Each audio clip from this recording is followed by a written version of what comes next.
Christmas season is here in full force, and I'm often asked, hey, what's your favorite Christmas movie? A lot of people answer A Christmas Story, one of the 100 Christmas Carol movies.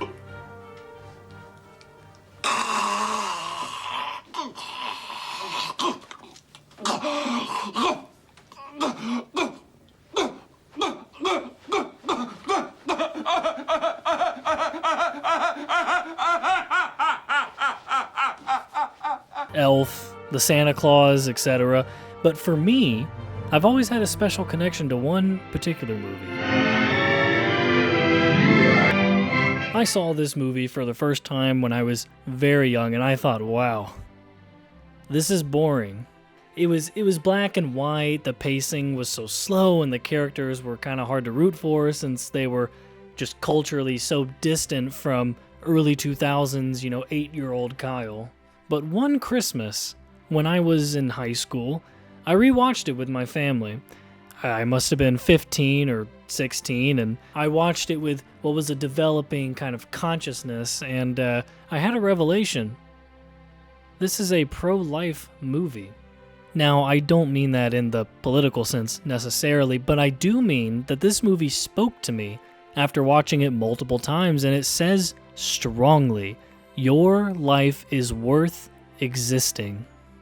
Now, I never had end myself thoughts because the idea of dying sounds, well, unpleasant, but I struggled with depressive stints, especially as a teenager, which I think is, pretty common. So there were times when you think, man, things are so bad that, maybe I just shouldn't be here anymore. And that's what this movie is about. If you think you shouldn't be on the planet anymore because things are too bad or you're too much of a screw-up, It's a Wonderful Life tells you firmly, no.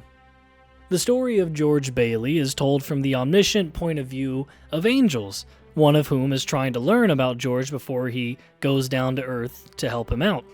This is the framing device, and after here we're basically watching pivotal moments from George's life from early childhood to either his 30s or 40s. It's kind of hard to tell because Jimmy Stewart perpetually looks old to me.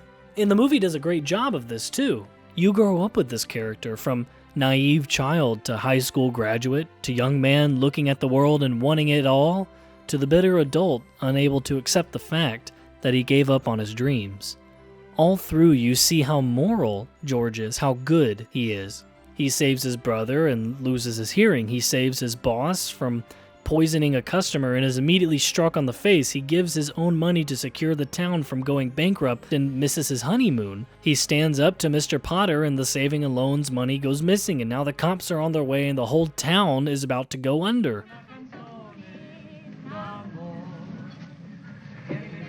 God.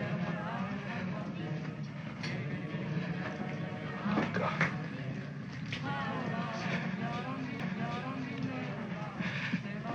Father in heaven, I'm not a praying man, but if you're up there and you can hear me, show me the way. I'm at the end of my rope, right? Show me the way, oh God. This is so good because it speaks to something very deep. Doing the right thing does not always mean nothing bad happens to you. And, this kind of sucks, because there are always consequences to your actions, intended or otherwise. And, this can really get to you, especially if doing the right thing almost always seems to result in bringing about negative personal outcomes. And if you, like me, have a proclivity for pessimism, this only makes things even worse. It's like, yeah, I stuck to my guns, but, when I did, it ricocheted off the wall and I shot my eye out.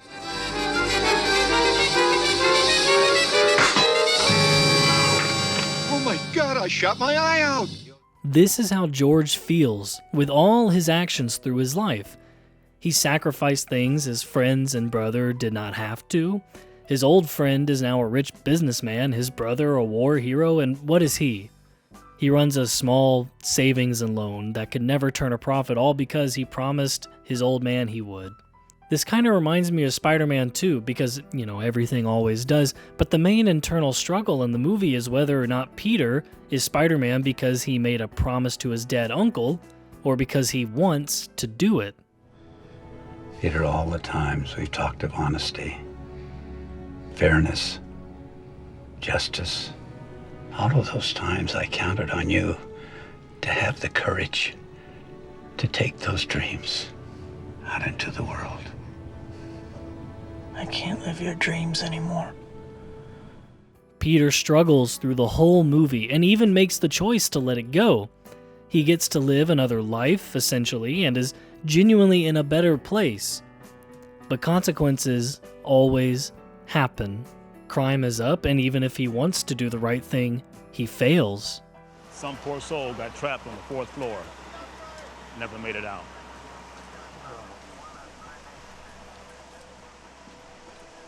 All right, Billy, let's knock it down and roll him up. Get on out of here. Pick it up! Get on this equipment, let's go! He's still losing the love of his life, and now Doc Ock has attacked.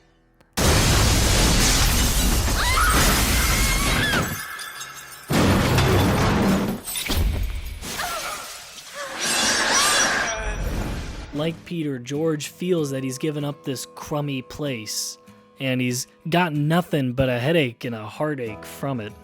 And now he sees the only way out is to stop existing, and that's when his guardian angel comes down to stop him.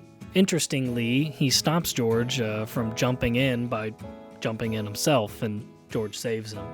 But after a bit, George laments that he wishes he was never born, and well, he gets his wish. Something a lot of us have wondered about is, what would the world be like if I weren't in it? Or the more malevolent version of this, wouldn't the world be better off without me? George sees his town without his influence, and in a world void of all he's suffered, all he's given up, all he's sacrificed, the world is worse off without him. George's boss killed someone and is now the town drunk. Mr. Potter owns the whole town to everyone else's detriment. Mary never married alone in the world. George's kids were never born, and his brother died at the age of 8, never able to save anybody else. Strange, isn't it? Each man's life touches so many other lives. George experiences something profound in this alternate world. George understands a lesson that Peter has to learn and then reciprocate to the villain in Spider-Man 2. These things have turned you into something you're not. Don't listen to them. It was my dream. Sometimes, to do what's right, we have to be steady and give up the thing we want the most. Sometimes we have to give up the things we want the most, even our dreams. And it's in this lesson that we discover doing what's right is what brings value in life. Pursuing noble goals will bring about a noble world. And if you truly act with nobility, the world is better off with you in it. Clarence! Clarence! Help me, Clarence! Get me back! Get me back! I don't care what happens to me! Get me back to my wife and kids! Help me, Clarence, please! Please! I want to live again! I want to live again! I want to live again. Please, God, let me live again.